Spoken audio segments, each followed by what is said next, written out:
나이 들매 대하여. 나이가 든다는 것은 단순히 숫자가 늘어나는 일이 아니다. 어떤 사람들은 나이를 먹어도 여전히 젊은 사람처럼 살고 어떤 사람들은 오래전부터 늙어 있었다.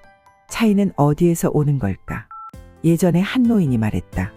나이가 들면 두 가지 부류로 나뉜다. 늙어가는 사람과 익어가는 사람. 그때는 무슨 말인지 몰랐다. 하지만 이제는 조금 알 것 같다. 늙어가는 사람은 자꾸만 과거를 붙잡는다.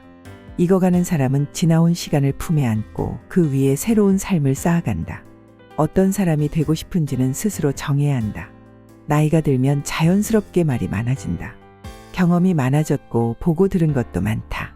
하지만 가만 보면 정말 멋있는 사람들은 오히려 말을 아낀다.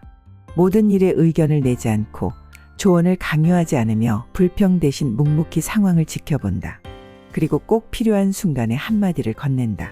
그럴 수도 있지. 그래서 너는 어떻게 생각해? 그런 말이 가진 힘을 나이가 들면서 배워가야 한다.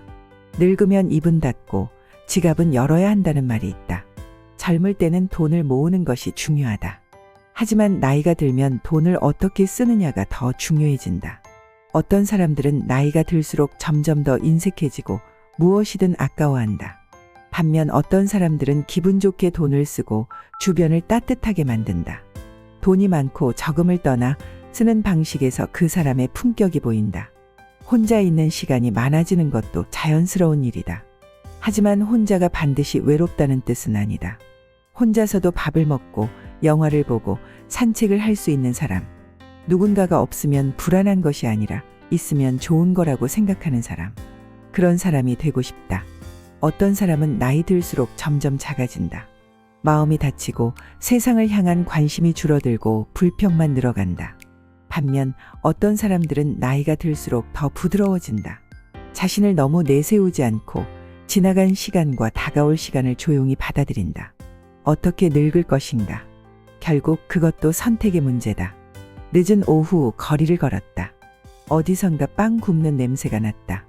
문득 따뜻한 빵을 사서 집에 가고 싶어졌다. 이런 충동이 남아있는 한 나는 아직 충분히 젊은 것 같다.